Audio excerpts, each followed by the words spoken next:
네, 오늘 잘 쉬셨습니까? 네, 홍영님께서 이렇게 사회를 잘 봐주셔서 마치 링에 오른 느낌이네요. 오늘 저와 함께 오늘 미가서 6장 말씀을 같이 보시겠습니다. 지난 5장 말씀을 좀 요약을 하자면요, 작은 베들레헴에서 오실 메시아가 하나님의 백성을 구원하시고 또 하나님은 자신의 백성이 의지하던 모든 우상을 제거하고 오직 하나님만 의지하게 하신다라는 말씀의 5장 말씀이었고요. 오늘은 저와 함께 6장 말씀을 같이 먼저 읽고 같이 살펴보도록 하겠습니다. 자, 교독해서 읽겠습니다. 제가 먼저 읽겠습니다. 너희는 여호와의 말씀을 들을지어다. 너는 일어나서 산을 향하여 변론하여 작은 산들이 내 목소리를 듣게 하라 하셨나니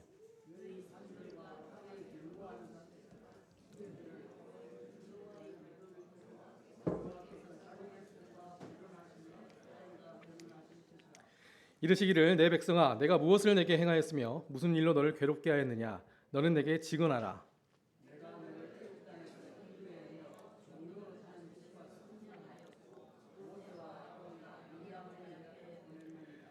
내 백성아 너는 모압 왕 발락이 꾀한 것과 부올의 아들 발람이 그에게 대답한 것을 기억하며 시딤에서부터 길갈까지의 일을 기억하라. 그리하면 나 여호와가 공의롭게 행한 일을 알리라 하실 것이니라.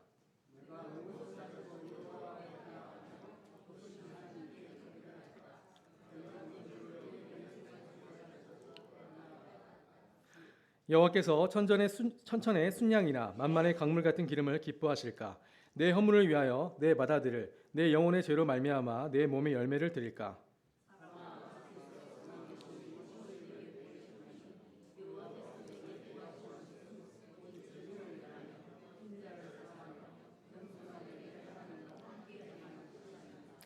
여호와께서 성읍을 향하여 외쳐 부르시나니 지혜는 주의 이름을 경외함이니라. 너희는 매가 예비되었나니 그것을 정하신 이가 누구인지 들을지니라.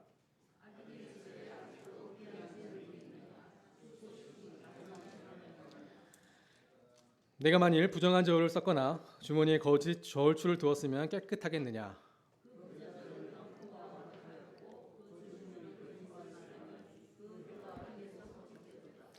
그러므로 나도 너를 쳐서 병들게 하였으며 내 죄로 말미암아 너를 황폐하게 하였나니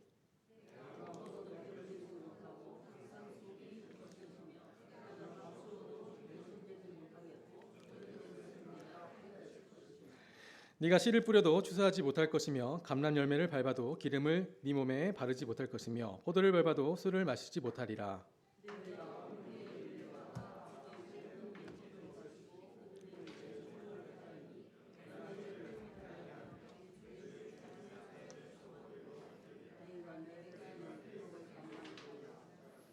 네, 감사합니다. 네, 미가서 6장은요 크게 세 부분으로 나눠지는데요. 1절부터 5절까지는 하나님이 이스라엘과 변론하는 모습이 나오고요. 또 6절부터 8절까지는 하나님이 기뻐하시는 것에 대해서 말씀하고 계십니다. 그리고 마지막 9절부터 16절까지는 이스라엘의 죄악과 심판의 선언에 대해서 이야기를 하고 있습니다. 자, 이제 1절부터 살펴보자면요. 하나님은 이 미가 선지자를 통해서 이스라엘 백성을 고발하시면서 마치 법정의 한 장면을 생각하시면서 같이 읽어가시면 좋을 것 같습니다. 이제 이렇게 법정의 소송 장면으로 말씀이 시작되는데요. 이 소송이라고 하는 것은 보통 서로의 약속이 깨지거나 또 관계가 무너졌을 때 발생을 하는 거죠. 하나님께서는 온 백성의 재판장이셨지만 여기서는 이 언약을 깨뜨리는 이스라엘을 상대로 소송을 제기하는 원고의 모습으로 나타나고 있습니다. 반면 이스라엘은 하나님의 은혜를 잊고 그 언약을 저버린 피고의 자리에 서 있습니다. 이제 등장인물이 나오는데요. 원고는 하나님, 그리고 재판장도 하나님, 그리고 피고는 이스라엘, 그리고 증인이 나오는데 증인은 산과 언덕 이렇게 나옵니다. 자, 1절부터 같이 좀 다시 볼게요. 너희는 여호와의 말씀을 들을지어다. 너는 일어나서 산을 향하여 변론하여 작은 산들이 내 목소리를 듣게 하라 하셨나니 너희 산들과 땅의 견고한 지대들아 너희는 여호와의 변론을 들으라. 여호와께서 자기 백성과 변론하시며 이스라엘과 변론하실 것이라. 자, 이제 하나님은 미가에게 너는 일어나서 산을 향하여 변론하여 작은 산들이 너의 목소리를 듣게 하라라고 말씀하고 계세요. 자, 하나님은 이 소송을 진행하시면서 산과 언덕들을 증인으로 세우시는 모습을 볼 수가 있습니다. 자, 2절에서 하나님의 증인으로 채택된 산과 언덕, 땅의 기초들에게 자신이 하나님이 누구를 지금 고소하고 있는지 밝히시고 있는 부분이 보이죠. 그런데 하나님께서 고발하시는 대상은요, 하나님께서 정말 각별하게 사랑하시고 선택하셨던 그의 백성 이스라엘이었습니다. 왜 하나님은 증인으로 산과 증인을 여기서 부르셨을까요? 자, 산과 땅은 태초부터 있었습니다.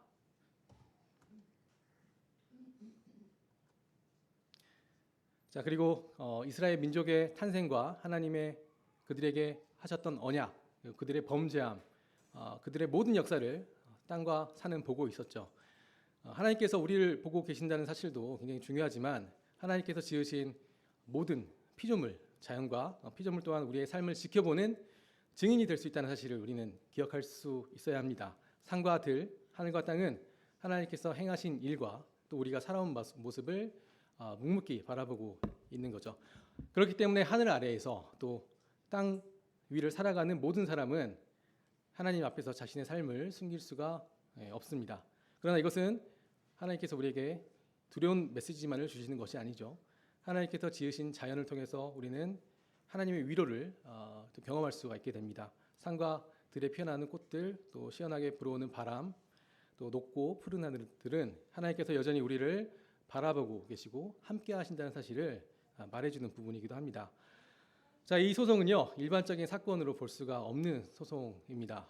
왜냐하면 하나님이 자신과 전혀 관계없는 자를 고발하는 게 아니시죠. 바로 피로 맺어진 아들과 같은 아버지와 아들과의 관계에서 이 아버지가 이 범죄하는 아들을 올바른 길로 이끌기 위해서 그 아들을 고소하는 모습으로 보이고 있습니다. 과연 하나님은 어떤 심정이었을까요? 하나님은 정말로 자기 백성들을 사랑하셨죠.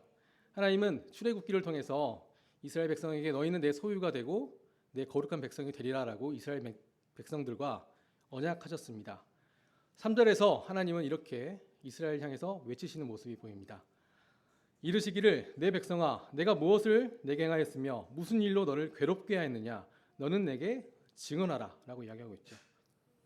자, 이 법정에서 원고와 피고의 관계를 생각해 보면요, 원고가 피고를 향해서 내 백성아 라고 부르는 것은 일반적인 법정에서 쓰이는 이런 용어 자체가 아니죠. 표현이 아니죠. 하나님이 이스라엘을 내 백성아 라고 부르시는 것은 단순히 재판장의 호칭이 아니라 여전하게 관계를 맺고 계신 언약의 백성으로 대하시는 표현이라고 볼 수가 있습니다. 내가 너에게 무엇을 행했느냐, 무슨 일로 너희를 내가 괴롭혔느냐, 어서 나에게 대답해봐라. 하나님은 이스라엘 백성에게 잘못을 따지듯이 어떤 강압적인 메시지를 묻는 것이 아니고요, 정말 답답한 심정으로 이스라엘 백성에게 묻고 있어요. 얼마나 답답하셨는지 하나님이 이스라엘 위해서 무엇을 행하였는지 상세하게 말씀하고 해주고 계십니다. 자, 4절에서 애굽에서 종살이하던 그 자들을 출애굽하게 하셨고요, 모세를 통해서 홍해를 가르게 하셔서 그들을 구원하셨고 그들에게 율법을 주었고 너희는 내 백성이 되고 나는 너희 하나님이 되겠다라고 말씀하셨죠. 또 단순히 출애굽만 시켰던 것도 아니고요, 그들을 지도할 지도자들을 세우셨습니다. 이스라엘 백성을 인도했던 모세, 그리고 제사장 역할을 했던 아론, 또 하나님을 찬양했던 인도자 미리암까지 내가 너희들 앞에 보내지 않았느냐. 5절에서는요 민수기에 나오는 발락과 발람 사건을 언급하시거든요. 자, 이 사건은 잘 아시겠지만 이스라엘이 받아야 될 저주를 축복으로 변경했던 사건이었습니다. 그리고 시딤에서 길갈까지라고 나오는 표현은요, 시딤은 이 지역은 이스라엘이 시딤에 머무는 동안에 그 모압 사람들과 굉장히 음행을 했고 우상 숭배를 했던 곳입니다. 또 길갈은 이스라엘이 요단강을 건너서 도착한 장소인데요, 즉 하나님이 약속하셨던 그 가나안 땅의 시작을 의미하고 있습니다. 시딤은 음행과 우상 숭배를 의미하고 또 길갈은 하나님의 언약을 기억하는 장소로 볼 때 시딤에서 길갈까지의 일을 기억하라라고 했던 말씀은요 너희가 죄를 지었을 때도 내가 너희를 버리지 않았고 내가 너희에게 약속했던 그 약속, 젖과 꿀이 흐르는 땅 가나안으로 너희를 이르게 하겠다는 그 약속을 끝까지 지켰다라는 의미로 말씀을 해주시고 계십니다. 그리고 하나님은 이스라엘 백성에게 자신들의 과거를 기억하라라고 말씀하고 계시죠. 자, 반대로 이 세상은요 끊임없이 변하고 있고 우리를 앞으로 앞만 보고 달려가게 만들고 있습니다. 또 어떤 사람들은 과거에 우리가 머물지 말고 현재에 집중하면서 미래를 준비하라고 이야기하는 사람들도 있죠. 물론 미래를 향해 나아가는 것도 굉장히 중요합니다. 하지만 하나님은 이스라엘 백성들에게 반복해서 기억하라라고 말씀하고 계세요. 하나님은 이스라엘에게 그리고 우리에게도 동일하게 이 말씀을 우리에게 주고 계신다고 생각합니다. 너희의 역사를 기억하라라고 말씀하시죠.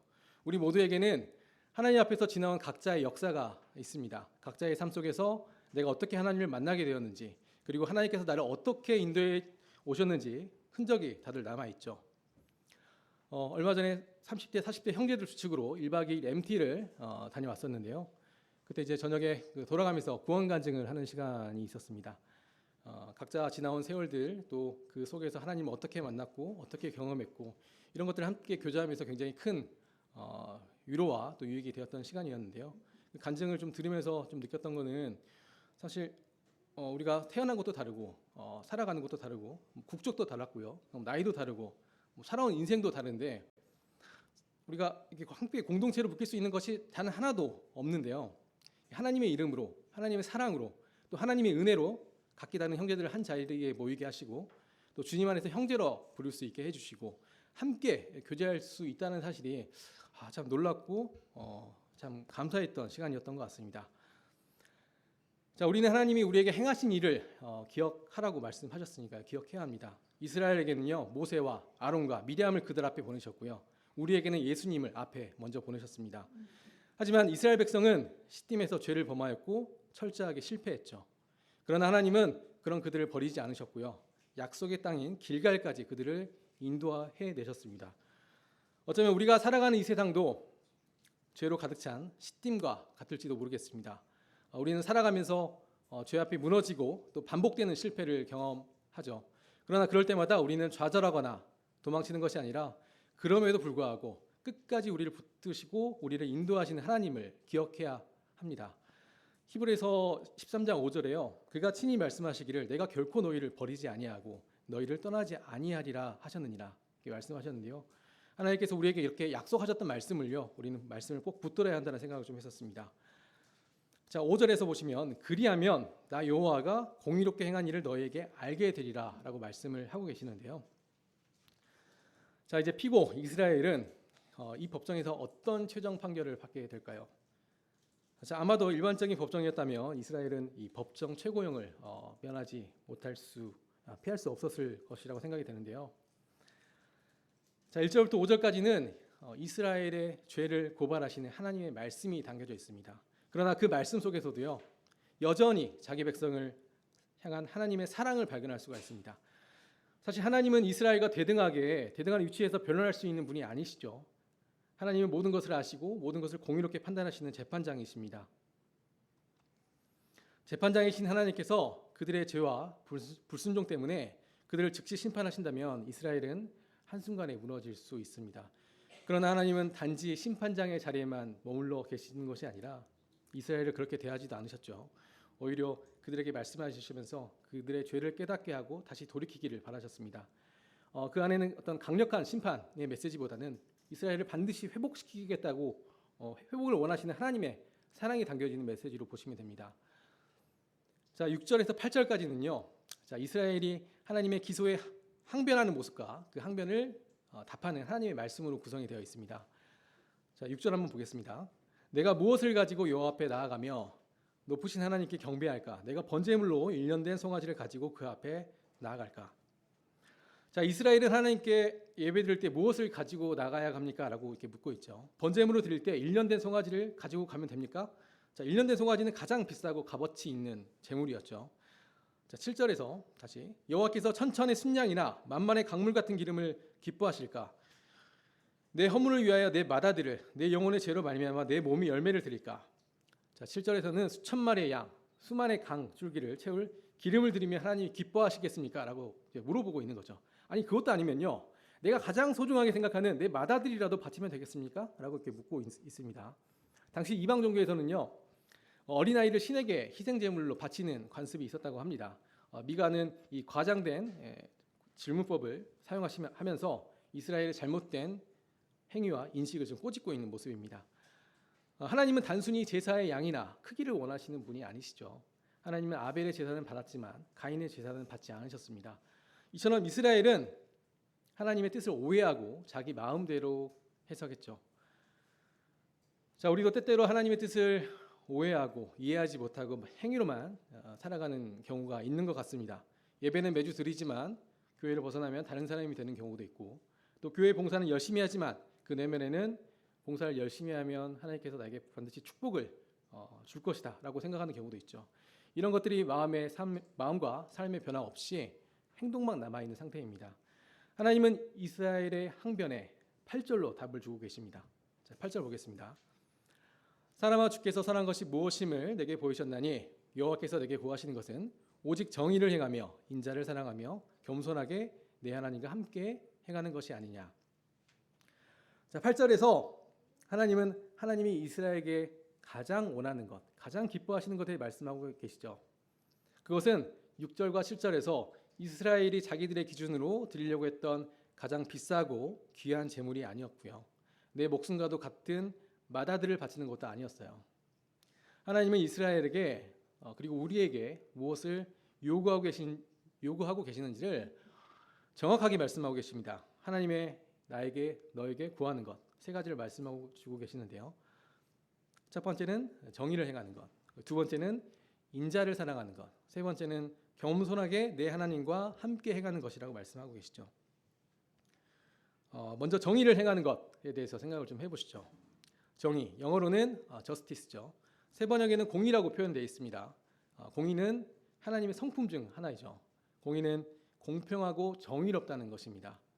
신명기 32장 4절에 이런 말씀이 있는데요. 그는 반석이시니 그가 하신 일이 완전하고 그의 모든 길이 공평하며 진실하고 거짓이 없으신 하나님이시니 공의로우시고 바르시도다.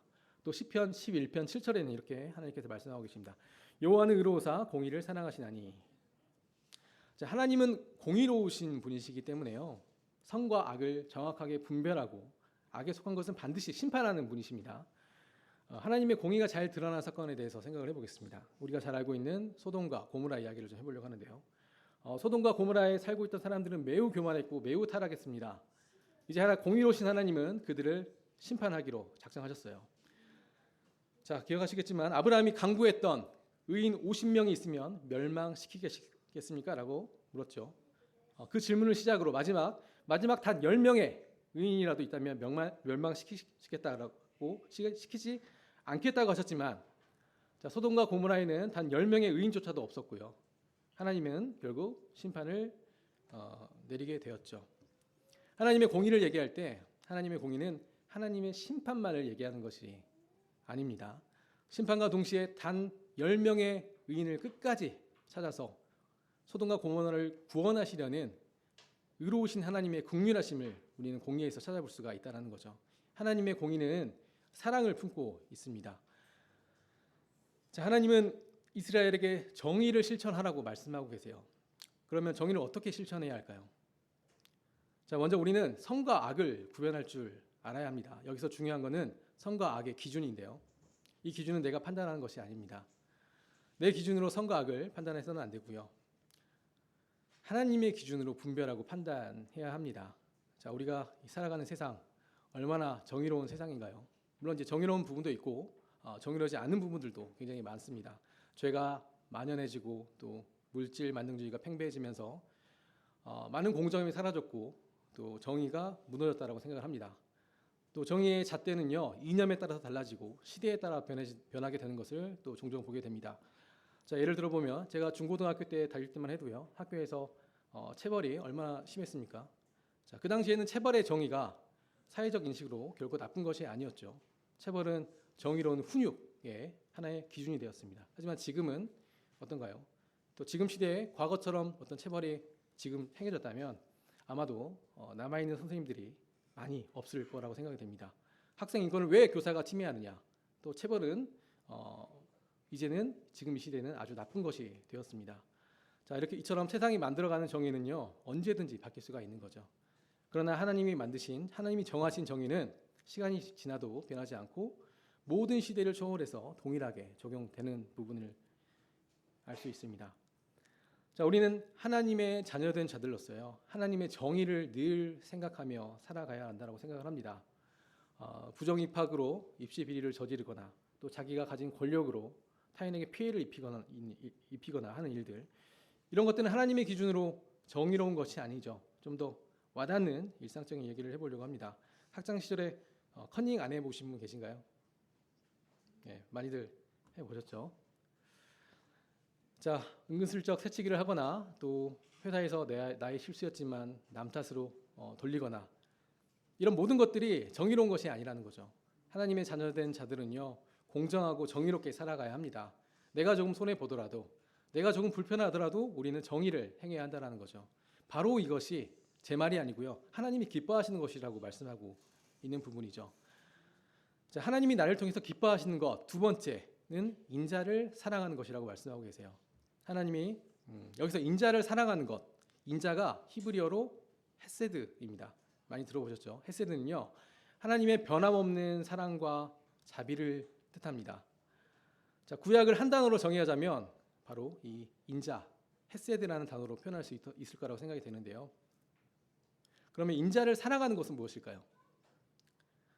구약에서 헤세드라는 표현이 여러 번 나오는데요. 저는 이제 룻기를 통해서 하나님이 말씀하시는 헤세드를 좀 확인해 보려고 합니다.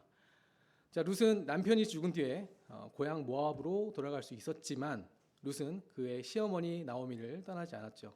룻기 1장 16절에서 어머니의 백성이 나의 백성이 되고 어머니 하나님이 나의 하나님이 되시리니 라는 고백을 통해서 자신의 미래를 포기하면서까지 나오미 곁에 남아 있었습니다. 요즘 시대에 사실 이런 사람이 없잖아요. 보아스는 당시 사회적 약자였던 과부 룻을 밭에서 안전하게 일하게 했고요. 또 충분히 곡식도 주게 했고 주변 사람들에게도 롯을 함부로 대하지 말라고 이야기를 했었죠. 보아스가 단순히 착하고 호의적인 사람이 아니라 바로 하나님의 변함없는 사랑과 자비를 베풀지 알던 그 헤세드의 마음을 가지고 있었다고 생각을 합니다. 룻은 나오미를 버리지 않았고 보아스는 룻을 버리지 않았습니다. 인자를 사랑하라고 했던 하나님의 말씀은요, 이 룻과 보아스가 행했던 모습 그 자체라고 생각을 합니다. 우리는 이 헤세드의 마음을 지니고 가지고 살아가야 한다고 생각을 하는데요. 그리고 이것을 지니는 것뿐 아니라 실천하는 삶을 살아가야 된다고 생각합니다. 누군가 어려운 일을 당했을 때 진심으로 위로해주고 또 그것을 기도해주는 것, 또 누군가를 전도를 하게 될 때 우리가 그 대상자를 위해서 기도하고 끝까지 포기하지 않는 것, 또 사회적인 약자를 돕고 보호하는 것이 바로 그런 부분이 아닐까라는 생각이 들었습니다. 자, 우리는 하나님이 우리를 사랑한 것처럼 사랑만 받는 것이 아니라 이 사랑을 흐르도록 이렇게 해야 된다는 거죠. 그것이 바로 인자를 사랑하는 것, 바로 하나님이 기뻐하시는 것이라고 성경에서 말씀하고 있습니다. 자, 하나님이 나를 통해 기뻐하시는 것 세 번째는요, 겸손하게 하나님과 함께 행하는 것이라고 말씀하고 계세요. 겸손은 자신을 낮추고 존중하는 것이죠. 자, 때로는요, 이 겸손은 어떤 사람과 있느냐에 따라서 좀 달라지는 것 같습니다. 한 번은 저희 자매가 자기를 직장 상사 대하듯 좀 대해달라고 이야기를 하더라고요. 생각해보니 저는 직장에서 상사들 대할 때는 대체적으로 예의 바르고 그렇게 행동을 하긴 했던 것 같아요. 하지만 정작 가장 가까운 가족에게는 그렇게 하지 못했던 것 같습니다. 물론 지금은 그렇지 않습니다. 네. 자, 어떤 사람은요, 나보다 힘 있는 사람 앞에서는 예의 바르지만 또 식당 종업원에게는 굉장히 무례하게 행동하기도 합니다. 자, 성경에서 사울왕은요, 자신이 처음으로 왕이 됐을 때 나는 가장 작은 베냐민 지파 사람이 아니냐라고 하면서 아주 그의 겸손함을 잘 드러냈었는데요. 점점 시간이 지나면서 그가 교만해졌고 하나님의 말씀보다는 자기 판단을 우선하였고 그 이후로 다윗을 질투해서 죽이려고 했었죠. 그는 겸손함을 잃어갔습니다. 자, 우리는 사람 앞에서도 겸손해야 하지만 무엇보다도 하나님 앞에서 겸손해야 하는 거죠. 어떤 일을 성공적으로 잘 끝냈을 때 이것이 내 능력과 내 노력으로 된 것이 아니라 하나님의 도우심이었다는 것을 인정하고요. 또 죄를 지었을 때는 하나님 앞에서 변명하거나 핑계대지 않고 무릎 꿇고 잘못을 인정해야 합니다. 하나님은 겸손한 자를 기뻐하신다라고 하셨어요. 우리는 하나님 앞에서 겸손하게 될 때 다른 사람도 함부로 대할 수가 없게 되는 겁니다. 그리고 하나님 앞에 겸손하게 나아갈 때 내 자신이 어떤 존재인지 우리는 올바르게 바라볼 수 있습니다. 하지만 미가 시대의 많은 사람들은요, 공의롭지 못했고 인자를 사랑하지 않았고 하나님과 겸손한 가운데서 교제를 가지지도 못했습니다. 그 결과 9절과 16절까지 하나님의 심판이 그들에게 있을 것이라고 말씀하시는 내용이 나오는데요.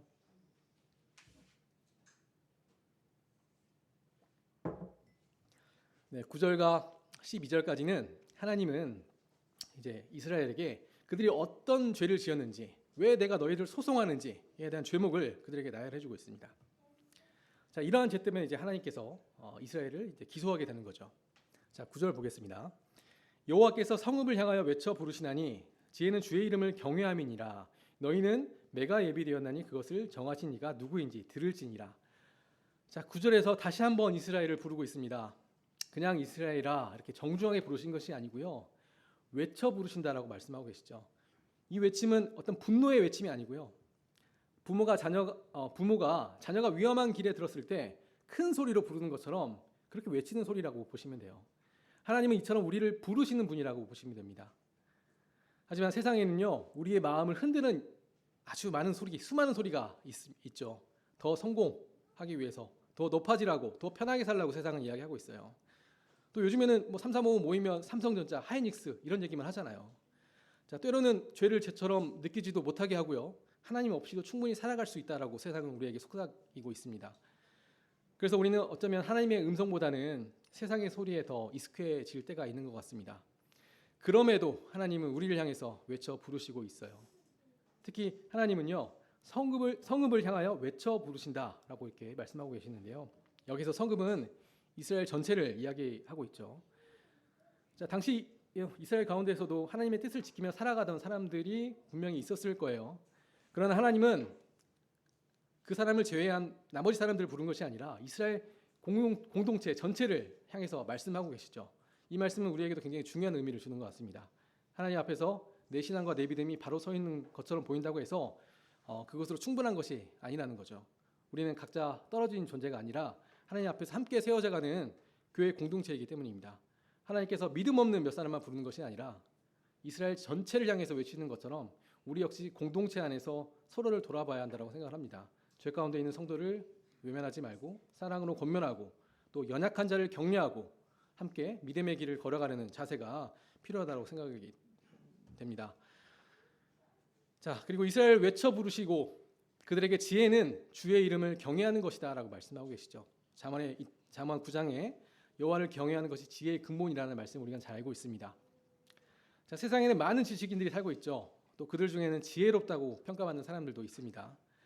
하지만 하나님이 빠진 지혜로움은 반드시 한계가 있습니다. 인간은 스스로 자신을 구원할 수도 없고 또 자신의 미래를 예측할 수도 없기 때문이죠. 하나님을 하나님으로 인정하는 것, 내 생각이 아닌 하나님의 뜻을 찾아가는 것, 이것이 바로 하나님을 경외하는 것이고 참된 지혜라고 말씀하고 계시는 거죠. 이제 하나님은 이스라엘에게 징계를 준비하십니다. 너희에게 매가 예비되었다라고 말씀하고 계시죠. 매는 하나님의 징계와 심판을 상징합니다. 하나님은 죄를 오래 참으시지만 죄를 내버려두거나 절대 침묵하지 않으시죠. 사랑하는 자녀가 잘못된 행동을 했을 때 때로는 매를 들어서 올바른 길로 인도하는 것이 참된 부모의 역할이죠. 자, 우리도 살아가면서 죄 가운데 많이 무너지고 넘어질 때가 있습니다. 그때 하나님은 우리를 고난 가운데 두시고 우리 자신을 돌아보게 하시죠. 물론 모든 고난이 죄의 결과는 아닙니다. 하지만 우리가 고난을 만나게 될 때 종종 내가 왜 이런 일을 겪어야 하나라는 그런 생각에 머무르는 것이 아니라 우리는 고난 가운데서 단순히 이유를 묻는 것이 아니라 그 속에서 들려주시는 하나님의 음성에 귀를 기울여야 하는 거죠. 하나님께서 내 삶 가운데 무엇을 깨닫게 하시려는지, 어떤 자리로 나를 돌아오게 하시려는지 깊이 묵상해야 합니다. 그리고 우리가 반드시 기억해야 하는 것은요, 하나님의 징계의 목적은 심판이 아니라 회복이라는 사실을 기억해야 합니다. 우리를 버리시려고, 우리를 심판하시려고 징계하는 것이 아니라 다시 하나님께 돌이키게 하기 위해서 우리를 붙드시는 것이죠.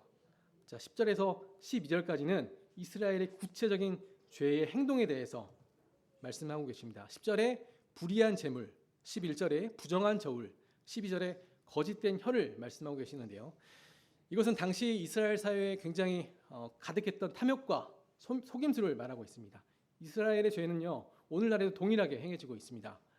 회사 돈을 횡령하거나 부동산이나 어떤 주식의 내부 정보를 이용해서 부당한 이익을 챙기는 불의한 재물이 여전히 행해지고 있고, 또 시장에서는 실제 무게보다 더 많이 보이게 하려고 저울을 누르거나 무게를 속이는 방식으로 바가지를 씌우는 저울치기 같은 부정한 저울의 모습도 나타나고요. 또 과장 광고로 소비자를 현혹시키기도 하고, 또 보이스피싱 같은 거짓된 혀를 통해서 많은 피해자가 생기기도 합니다. 하나님께서는 이러한 방식으로 이익을 취하는 불공정한 태도를 미워하신다라고 말씀하고 계세요. 이것은 8절에서 말씀하신 정의를 행하는 것과 굉장히 상반되는 행동이죠. 자, 13절에서 15절을 통해서 하나님은 그들을 이제 징벌하시기로 합니다. 어떤 방식으로 그들을 징벌하실까요? 자, 13절 보겠습니다. 그러므로 나도 너를 쳐서 병들게 하였으며 내 죄로 말미암아 너를 황폐하게 하였나니 네가 먹어도 배부르지 못하고 항상 속이 빌 것이며 네가 감추어도 보존되지 못하겠고 보존된 것은 내가 칼에 붙일 것이며 내가 씨를 뿌려도 추수하지 못할 것이며 감람 열매를 밟아도 기름을 내 몸에 바르지 못할 것이며 포도를 밟아도 술을 마시지 못하리라. 자, 이제 하나님은 그들의 탐욕으로 이룬 모든 것을 산산이 없애기로 작정하셨습니다. 10절과 12절에서 보였던 그들의 죄악으로 인해서 그들에게는 이제 황폐함만이 남을 것입니다. 그들은 먹어도 배부르지 아니할 것이고 불의한 재물은 모든 적들에 의해서 탈취당할 것입니다. 자, 식물들은 그들을 위해서 아무런 수확도 주지 않을 것이고요. 이 모든 징벌은 단 하나, 하나님께 백성 이스라엘이 하나님께 순종하지 않은 결과로 말미암은 것이죠. 자, 이스라엘은 속여서 모은 재물과 저울과 추로 사람을 속이고 그들의 혀로 사람들을 속였습니다. 자, 그들은 사람을 속일 수도 있었지만 하나님을 속일 수 없다는 사실을 알았어야 했었습니다. 하지만 죄는 그들이 감출 수 있을 것이라고 생각했지만 죄의 형벌은 그 누구도 피할 수가 없었습니다. 자, 이제 7장에 이어서 그 6절 후반절에 말씀하셨던 죄의 형벌에 대해서 이제 이야기를 하실 텐데요. 7장은 이제 다음 주에 같이 계속해서 나누도록 하겠습니다. 자, 이제 6장 말씀을 좀 정리하려고 합니다. 자, 미가서 6장은요. 하나님의 고발을 시작으로 하나님의 기뻐하시는 제사란 무엇인지, 그리고 이스라엘의 죄의 결과로 그들이 받게 될 형벌들에 대해서 미가 선지자가 이 기록을 하고 있습니다. 하나님은 6장에서 이스라엘 백성들에게 내 말을 들어라 라는 표현을요 1절과 3절, 9절 세 번이나 사용하고 계세요. 자, 그 외침에서 이스라엘 백성들을 심판하고 징계하는 것이 목적이 아니라 그들이 회개하고 회복하기를 바라는 하나님의 마음이었습니다. 하나님의 들으라라고 하는 외침을요 우리는 결코 흘려 들어서는 안 될 것 같습니다. 하나님이 우리에게 요구하시는 것은요 비싼 재물도 또 우리 몸을 바치는 것도 아닙니다. 8절에서 이야기하셨던 것처럼 오직 공의를 실천하면서 인자를 사랑하면서 겸손하게 하나님과 함께 행하는 것이라고 말씀하고 계시죠. 오늘 하나님께서 말씀하셨던 이 말씀을 잘 기억하시고 그렇다면 나는 어떻게 해야 할지 한번 점검해 보시고 우리 모두가 하나님이 기뻐하시는 하나님의 성도로서 자녀로서 성장하시는 형제 자매님들이 되시길 바라겠습니다. 네, 찬양을 좀 한 곡 할까 하는데요. 미가서 6장 8절 찬양을 좀 부르도록 하겠습니다. 경배와 찬양 387장 찬양입니다.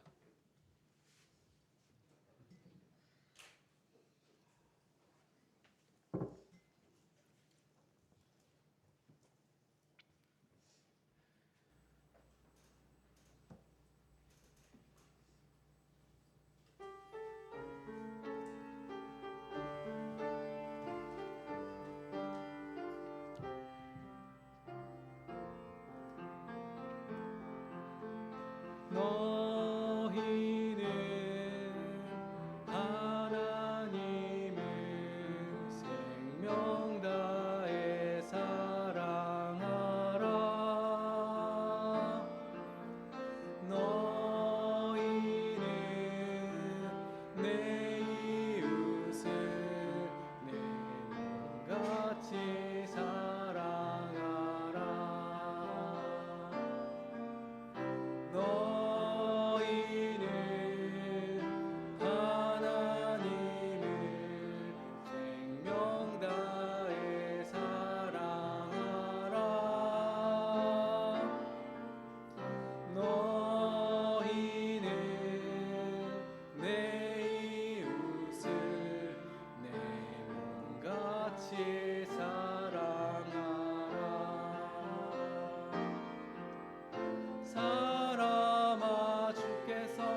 한 번 더 찬양하겠습니다.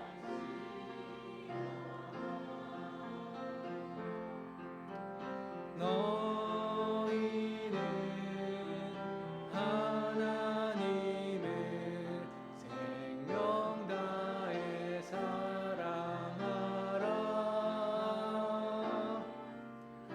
너희는 내 이웃을 내 몸같이 사랑하라.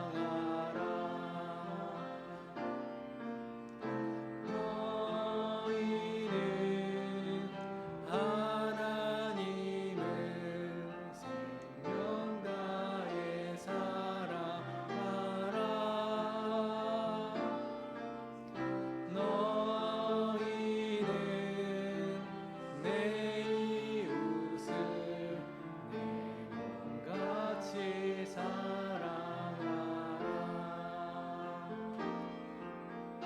사람아, 주께서 선한 것이 무엇인지 너희에게 보이셨으니 오직 그를 행하며 인자를 사랑하며 그와 동행할지어다.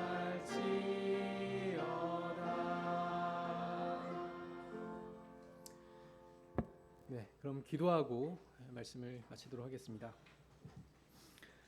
하나님 아버지, 감사드립니다.